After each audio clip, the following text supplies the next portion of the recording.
You're listening to a Countout Podcast.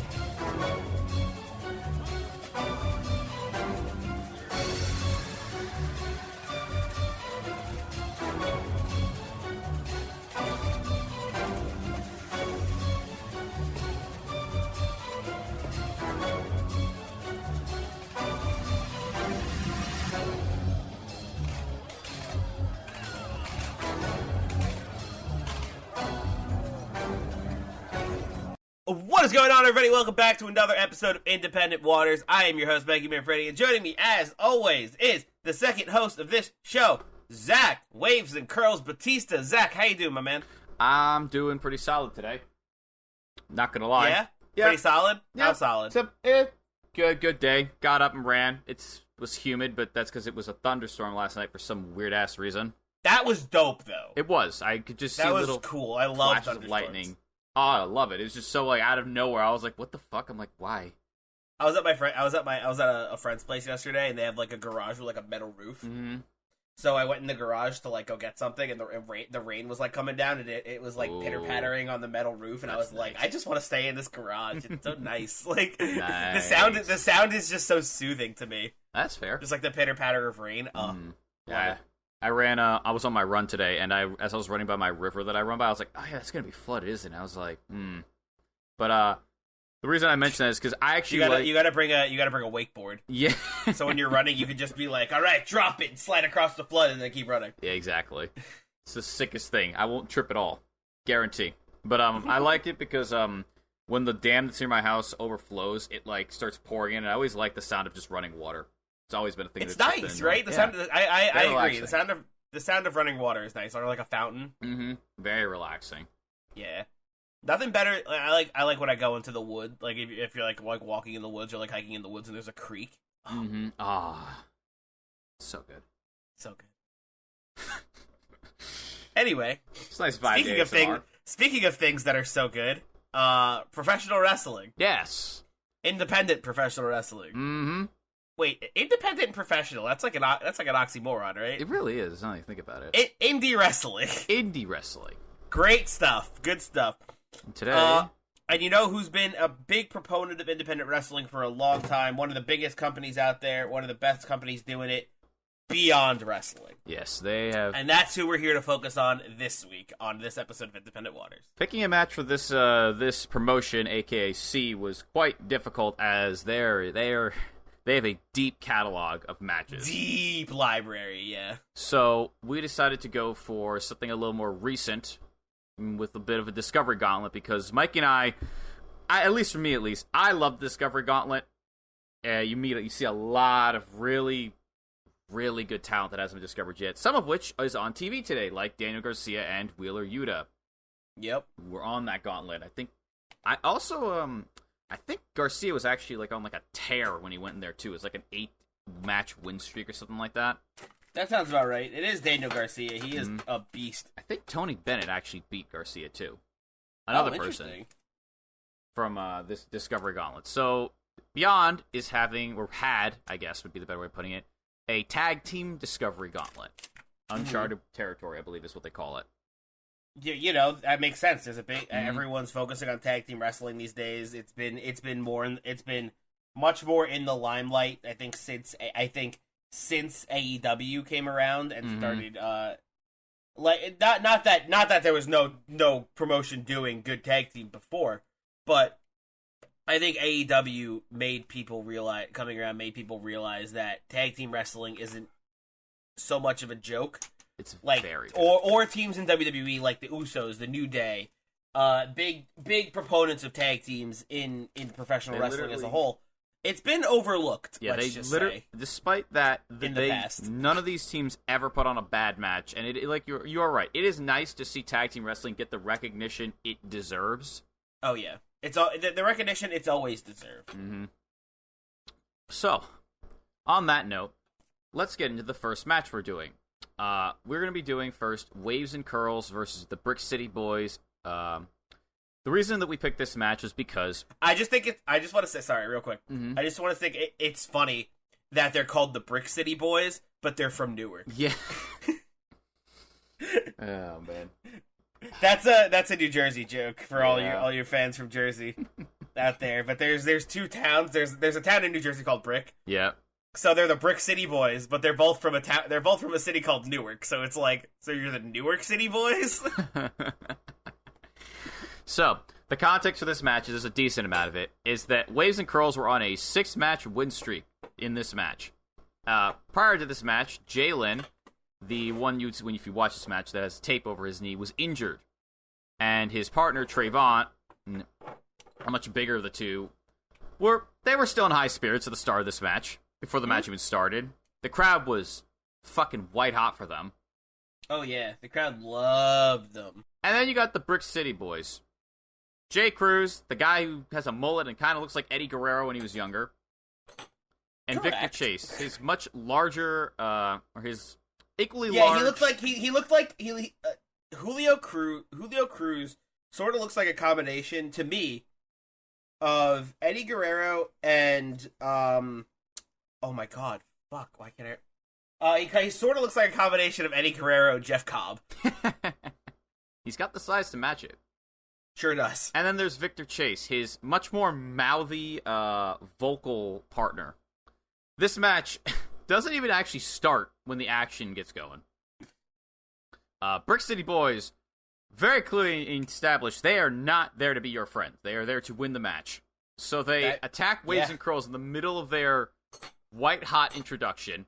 Yeah, right before the match even starts, we get a big attack, and it's like, come on. Instantly slaughter Jalen's injured left leg.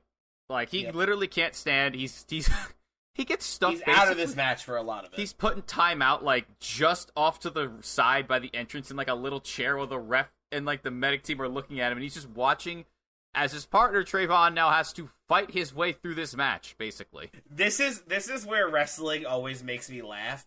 Because he's not actually hurt.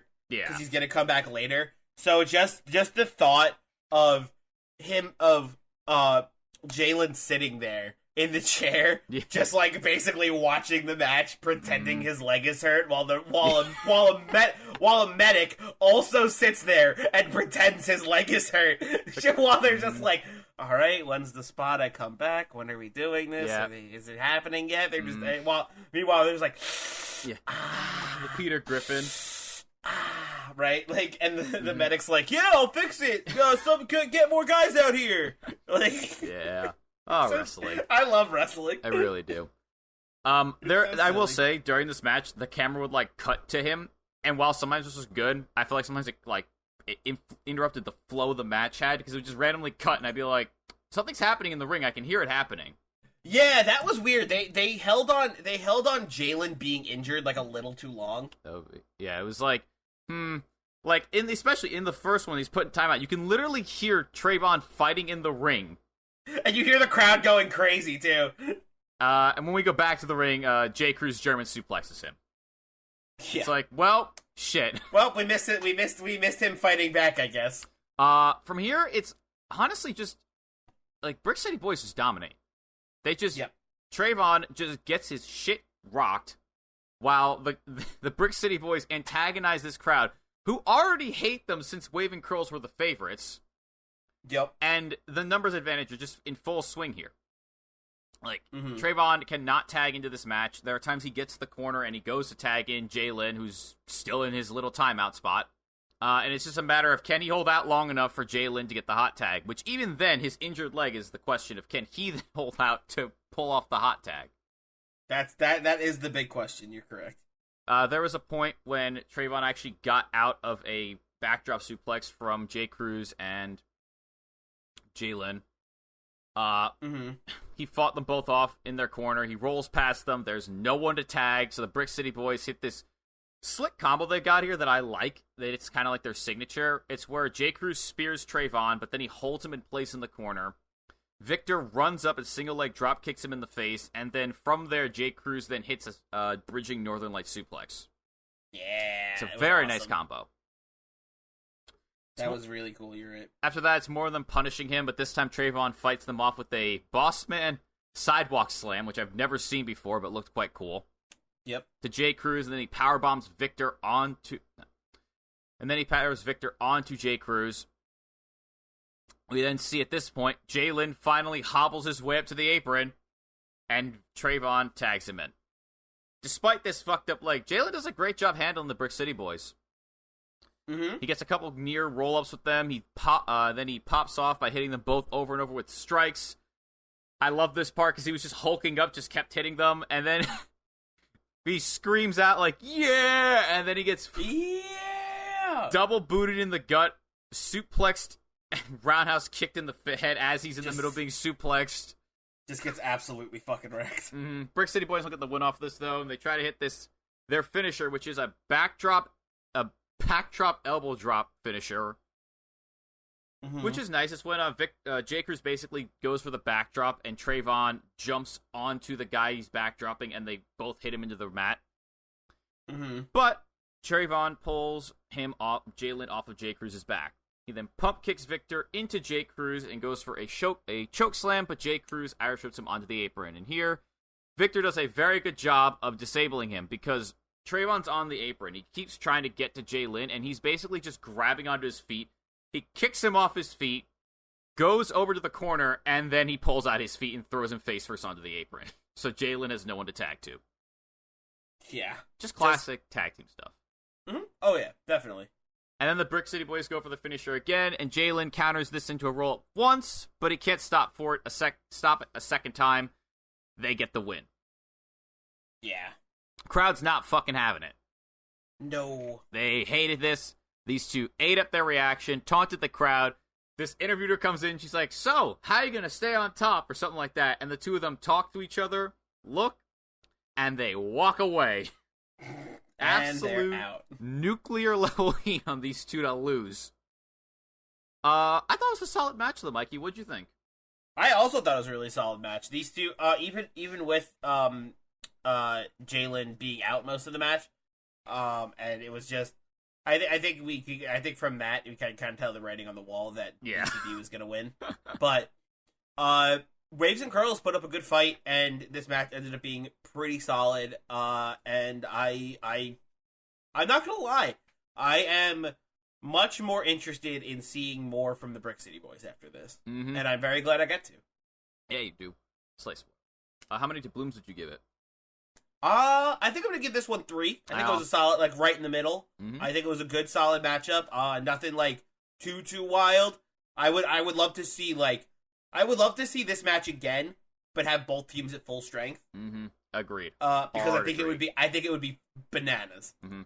I agree. I thought this was a very solid booking match. A bit of a squash, only because the Waves and Curls didn't get as much offense in as Brick City Boys. And the only gripe I got for this is literally just I want to see more of what Waves and Curls can do when they're not handicapped, because that's how the booking went, basically. Yeah. So yeah, I give it 3. I agree. Yeah, okay, cool. As Mikey said, we get some more of the Brick City Boys because we decided we were going to follow the Gauntlet based on whenever it changed hands. So we got the Brick City Boys versus the Miracle Generation for the next match. It has been a while since the last match in the Gauntlet in terms of the actual promotion, because the Brick City Boys are now on a 4-match win streak, and the crowd still fucking hates them. They're still heels, man. I don't know. Still heels, still hate them, and they just because they're winning doesn't mean the crowd's gonna like them. And just to antagonize the crowd further, they say there will be no miracle today, and they will go into a 5-match win streak. Because, as it turns out, this match, I'm fairly certain whoever wins this is going to go on to the finals of the Gauntlet. Yes. The Brick City Boys are aiming for the top. And then there's the Miracle Generation. You've got Dustin Waller, the white guy in the tag team, and Kylan King, the black guy in the tag team. I very much was a fan of this match for the Miracle Generation. I already liked the Brick City Boys, so I had some decently high expectations for the Miracle Generation as well, based on the quality of tactics they were getting. And these two, I think, did a great job. Yeah, I agree. These two killed it. So, starting off this match, we have Waller and Cruz. And Cruz literally just cannot get his hands on Waller. Like, and even when he does, he just gets dropkicked in the face. It is peak power versus speed here. Yeah, it is.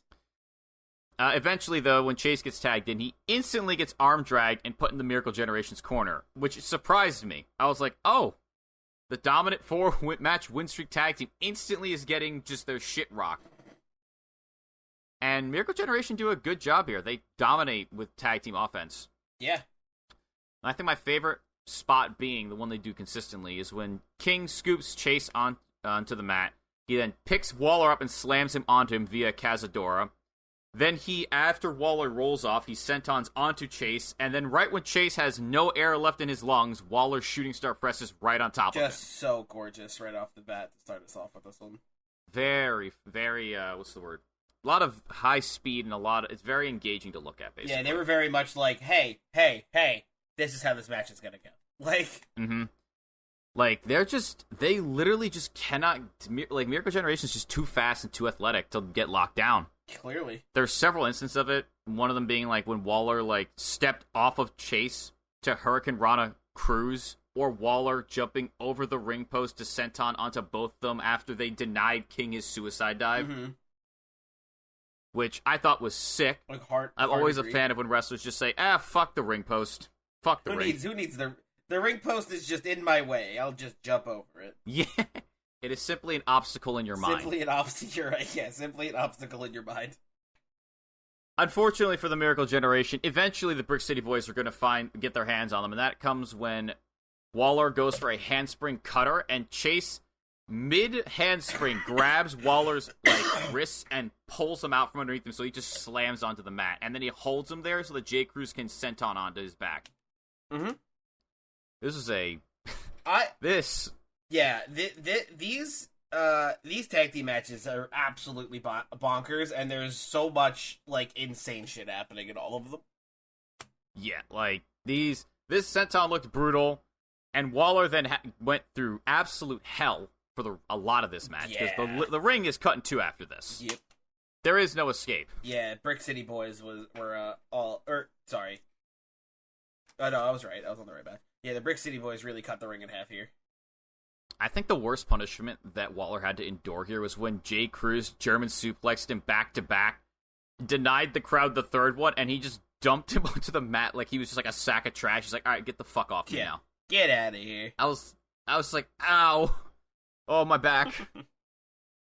Eventually, though, the Brick City Boys go for their back elbow drop finisher, which I couldn't find a name for it, but I know that one of their catchphrases is hit the bricks, so I'm just going to call it hit the bricks for now, because it just sounds like a fun name. Fair enough. They go for hit the bricks, and it doesn't go as planned because Waller slips out of the grasp, and he finally tags King in, who just goes off on them. Yeah. Fired up, King wipes out Chase with a fantastic-looking back elbow, and J. Cruz with a nasty-looking half-and-half suplex.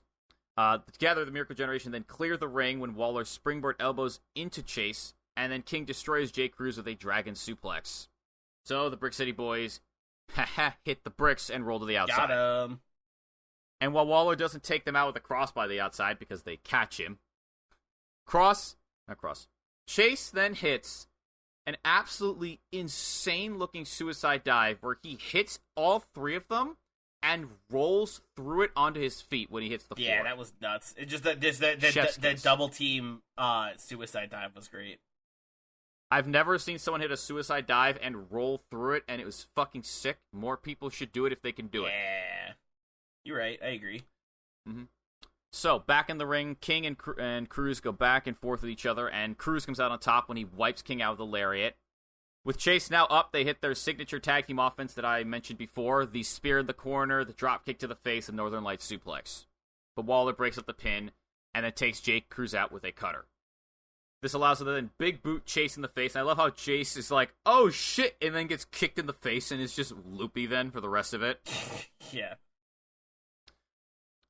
Which allows then King to brainbuster him, which then allows Waller to hit a picture-perfect frog splash off the top rope. This shit was gorgeous. Oh, flawless, really. honestly, up there when I think of like a picture-perfect frog splash, I'll think of him and Montez Ford, honestly. Mm-hmm. Where I'm just like, from the goddamn heavens, what the fuck? From the goddamn heavens, yeah. So J. Cruz breaks with this pin, though, gets himself and King to his feet, and defiantly, King goes blow for blow with them, and even takes on Chase at the same time, with forearms and chops, one for each one. I think it was like chops for Chase, forearms for Cruz. At the climax of this, Cruz and Chase both hit one huge strike that just knocks him over, and they go for their finisher again. And then we get a very similar spot from the last match, Mikey. Yes. Because they go for their finisher, I'm going to call, again, hit the bricks, and King avoids the first attempt and almost rolls up J. Cruz. Mm-hmm. But then they go for a second time right after this, and instead of winning like the match before we talked about, Chase actually misses and then gets held back by Waller when King rolls Cruz up and they win. Yeah, Miracle Generation sneak one out there at the end. Not only breaking the streak, but going on to the finals. I was a really big fan of this match, not only because it was more of an actual match, but I liked how vocal Brick City Boys actually seem to have become within their 4-match win streak. Yeah, they were like they gained a lot of confidence in themselves. Like when I mentioned that Victor was the more mouthy of the two, he wasn't as mouthy in the first match so that you could hear, but in the second match, he was like full blast guy with a microphone, like, or a megaphone, like just yelling out whatever he thought. Yep. Could get a crowd reaction. One guy's like, "Shut up!" He's like, "You shut up!" Or he's like, "Nah, he's got nothing. No, wait, stop!" And the crowd started. It was great. Yeah. Tons of interaction with him in the crowd. And then Miracle Generation, it just made it easier to root for them. And these two, Waller does a very good job of getting like the heat built up and like or ready to go where you want to see King get into the match. Mm-hmm. I thought this match was great. I give this match 3.5 Doubloons. I also gave it 3.5. I thought it was solid. A lot of great tag team work. Actually, 3.5 works. It was solid, great tag team work for both of these teams. I like the ending with the roll up. I thought that was cool. Where they were just going for the finisher, and then they stopped it, and they were like, "Fuck it, let's do it again." And then they just got rolled up. Worked the first time. Yeah. So yeah, I was super into this one. All right, now let's go on to the final. But first, a commercial break because we have a minute 30 in Zoom call.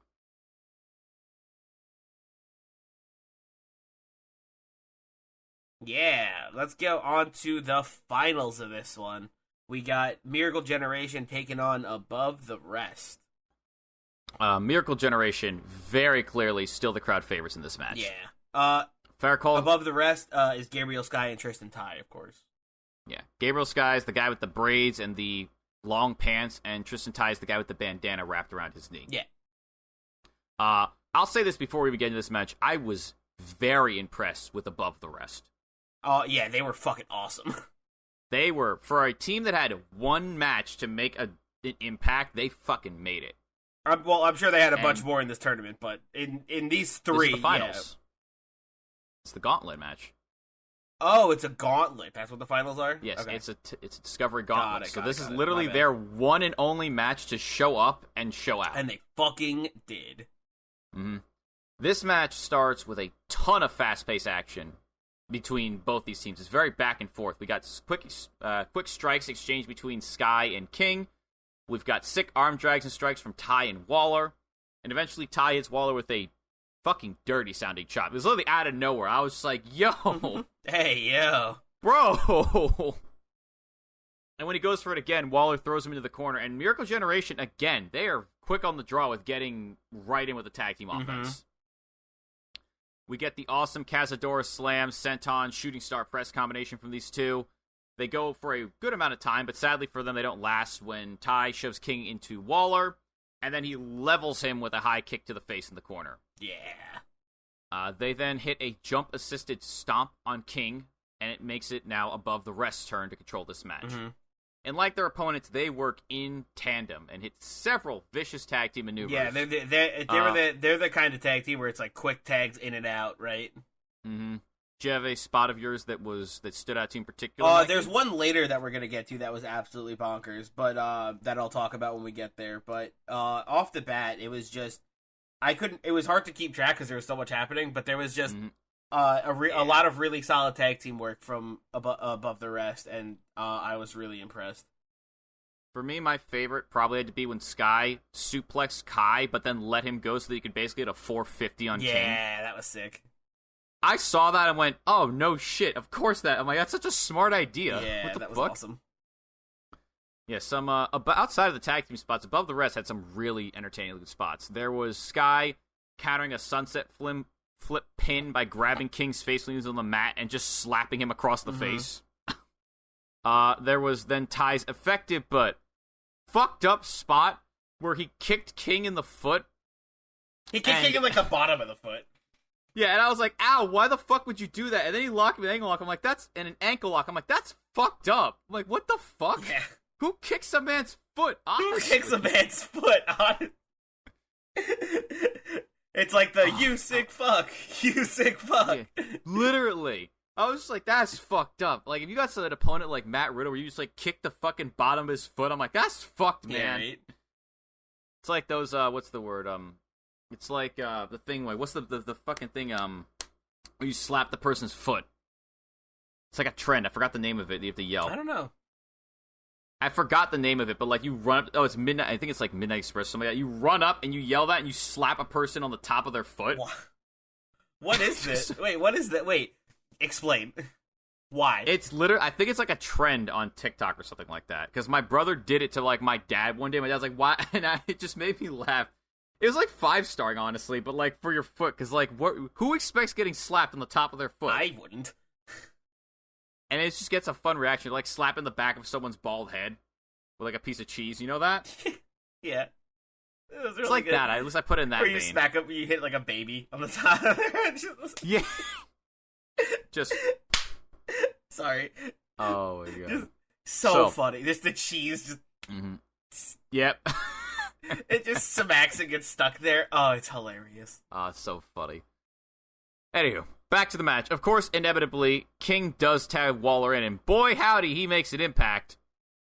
Immediately wipes out both members of Above the Rest with a beautiful springboard forearm, several running strikes with a ton of momentum behind him, and then a poison Rana to tie. The poison Rana was sick. Yeah, it was. And after this, King takes out Sky with a dragon suplex, so Above the Rest say, fuck this shit, we're out, and they go outside the ring to recover for a bit.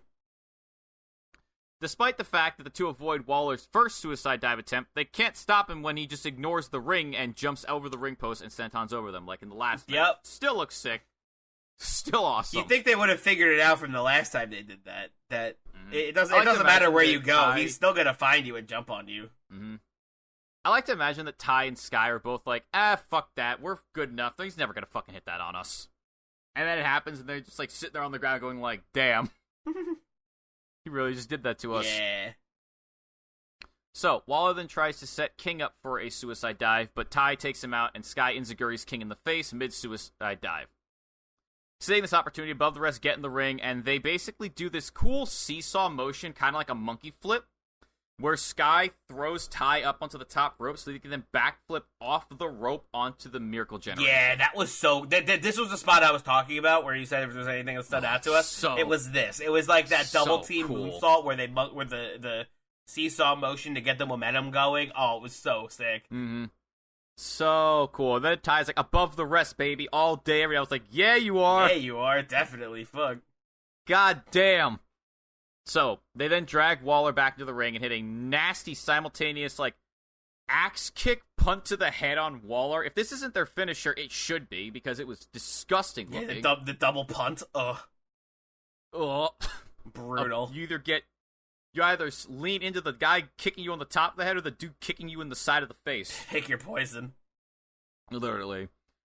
Fortunately, though, when they go for the pin here, King breaks it up by he hits Sky with a huge crossbody, and it knocks him into Ty and Waller. So now the two only left standing are Waller and Ty. And Ty wastes no time slapping the taste out of Waller's mouth, and basically telling him, like, that all you got? This the finals. What the fuck you got, where's boy? your fight? Step up. Where's the fight? You gotta have some fight in you. You was saying, and it's like that's a never. Again, yep. we have gone over this 1,000 times on this show. That's never a good idea.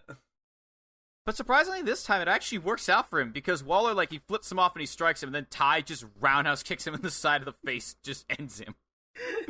Yeah, Waller was like, he gets pumped up from all the insults, and he starts whacking him, and then Ty's like, nah, fuck that, and just Takes him out. Yeah, like, oh. He then goes to run the ropes and hit Waller, but King runs up and grabs him in like a power slam position. And Miracle Generation then hit this awesome fucking move where King slams Ty down towards Waller, and Waller catches him in mid-air to powerbomb him. Yeah, that was sick. Like, it was like a running power slam, mid-air, let go, and powerbomb. It was fucking awesome. It's up there with like a Blue Thunder Bomb for Sami Zayn, where if you told me this was their finisher, I'd believe it. I'd be like, yeah, that makes sense. That's devastating. It's not even. God. So after this move that popped me real fucking bad, Sky breaks this up by rapidly kicking Waller once, and then hitting King with a ridiculously fast, like, super kick after he goes to kick him. He goes to super kick King.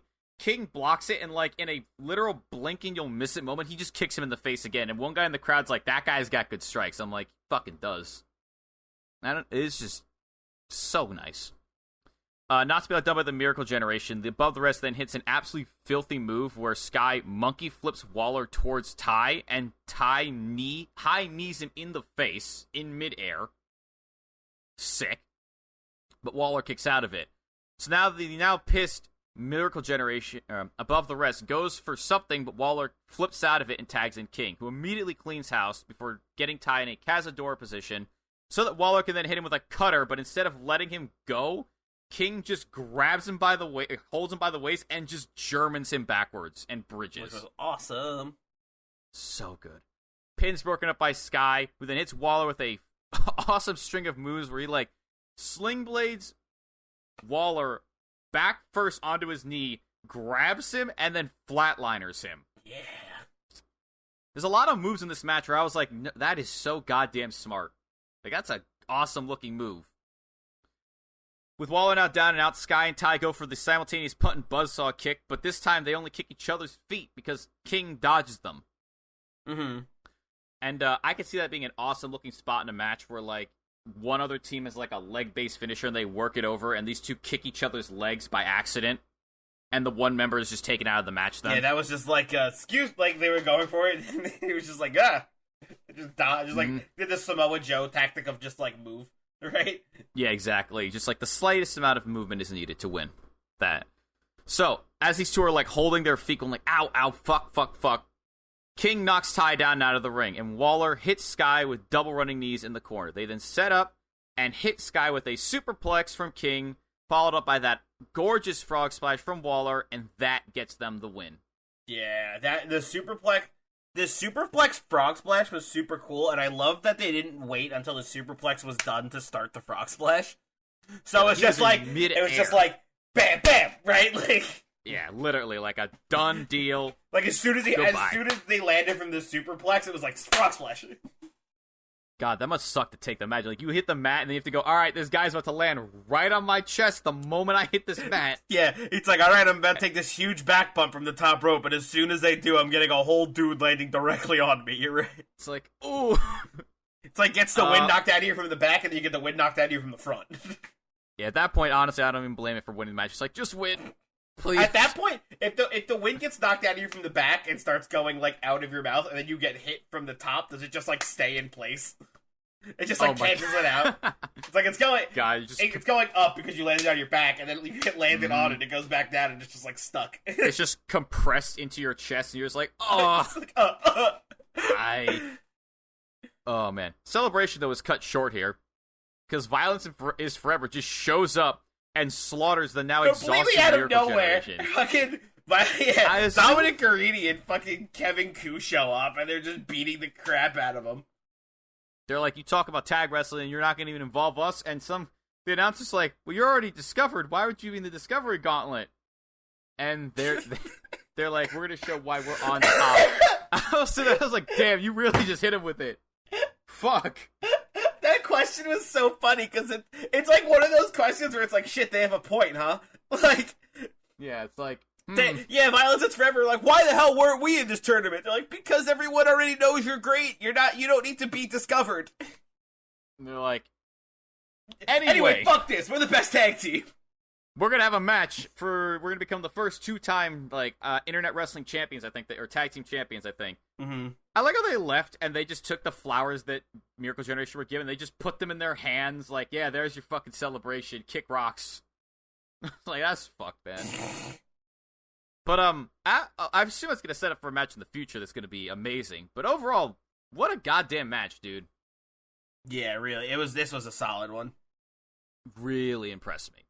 Fluid wrestling, good-looking strikes, constant communications both with their partners as well as interacting with their opponents from each team, which I always fucking love in wrestling when, like, the tag teams are actively trying to win the match. Mm-hmm. Just really good. And great selling, too, from pretty much everyone involved. Yeah, I agree. God, I don't know. I was torn. I don't know. I wanna. What would you give, Mikey? I'm on the fence. I think I'm at like 4.5 doubloons here. I was torn between 4.25, 4.5. I think I'll bump it up to 4.5. Like, it was. I'm not even kidding. Like, for a match with no build at all, this was a fucking great match. Yeah, hard agree. This was an awesome one. Super sick. Definitely go check it out if you could. Definitely awesome. Yeah, a while back when I was on Twitter, the only time I'm ever on Twitter, looking for like match recommendations or stuff like that. I saw someone have a thread with where Dax Harwood was involved, where they were like, name me some of the best in tag teams wrestling or wrestlers on the independent scene, and Miracle Generation were amongst one of the people that was recommended that was pretty high up there. Yeah, I can see why. But we never got to watching it. I can see why though. After watching a couple of their matches, you can kind of see why they're getting so much praise because man, You know they're what the crazy part team. is too. According to Cage Match, there's like 4 members, I think. There's like 4 or 5, yeah. And these are just 2 of them, which is fucking wild. Miracle Generation consists of Dustin Waller, Kylan King, of course, the 2 that were in the Gauntlet. Mm-hmm. The other 2 are Jay Onyx and Sean Knight. Nice. Well, on that note, great work for both teams involved. I most certainly am going to be pumped to see more from these 2. I agree. Don't be sleeping on either of these 2. Don't be sleeping on any of these teams. Honestly, yeah, any of them. What am I even saying? All of the teams that we watched today were so awesome. amped Miracle on that Generation last match. Miracle Generation above the rest. Waves and Curls, Brick City Everyone was Boys, amazing. Mm-hmm. Very good. So Mikey, should we give the viewers at home a sweet little taste of what we got going in for the next promotion next week? Yeah, why don't we? We got a pretty cool little promotion happening next week. A cool promotion you may know that is called Choco Pro. God, I love me some Choco Pro. Who needs wrestling rings? Yeah, when you just have a dance studio with a gym mat. We don't need wrestling rings anymore. We're going to the Choco Pro territory, baby. So, to those of you that don't know, Choco Pro is an independent wrestling company based in Japan that is run by Emi Sakura and her various students that she's taught, along with Bai Linaki. Mei Suruga is also you may have heard of her, one of the more highly known Joshi girls out there, at least in the States. It is a really fun promotion.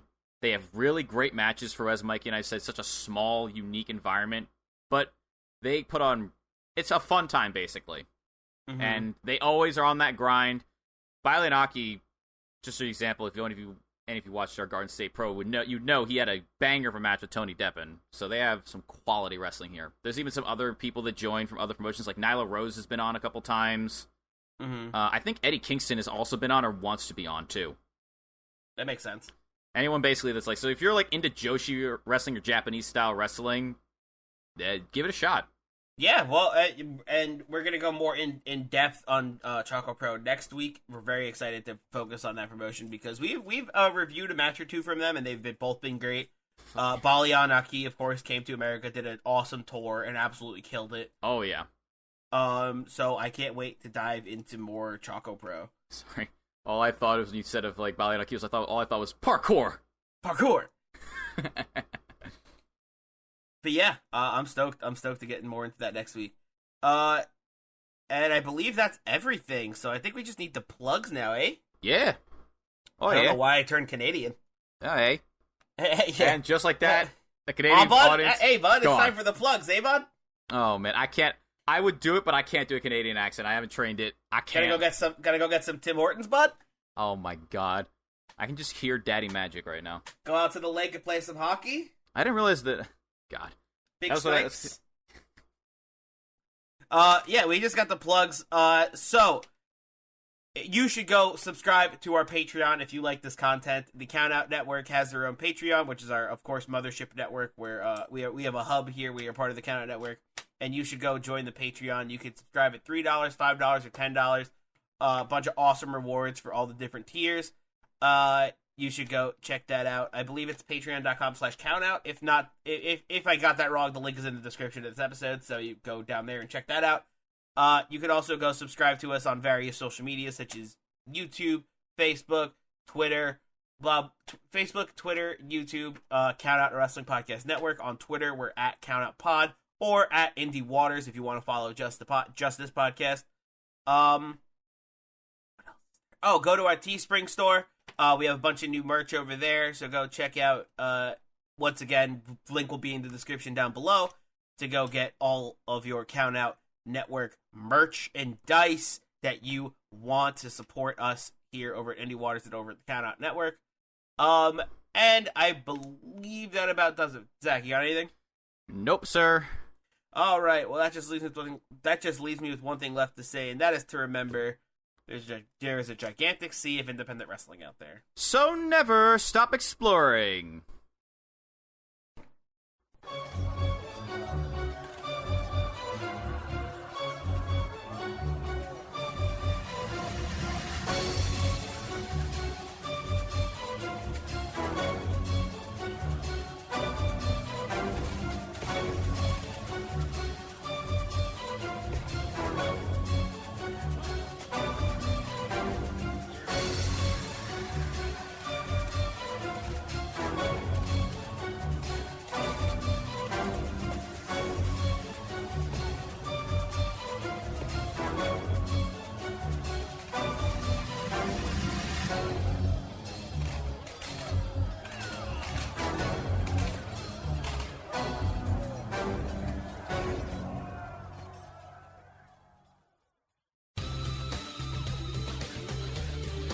This has been a Countout Podcast. Hey everybody, thank you so much for listening to this Countout Network podcast. Before we get to it, I want to talk about our new Patreon that we have started. It is on patreon.com/countoutpod. We're very excited about it and very excited for all the things to you. Now, we're a small network here, and so, we're trying our best to raise our profile and do better things and bring more fun and enjoyment to the wrestling community, wrestling fun. Remember that?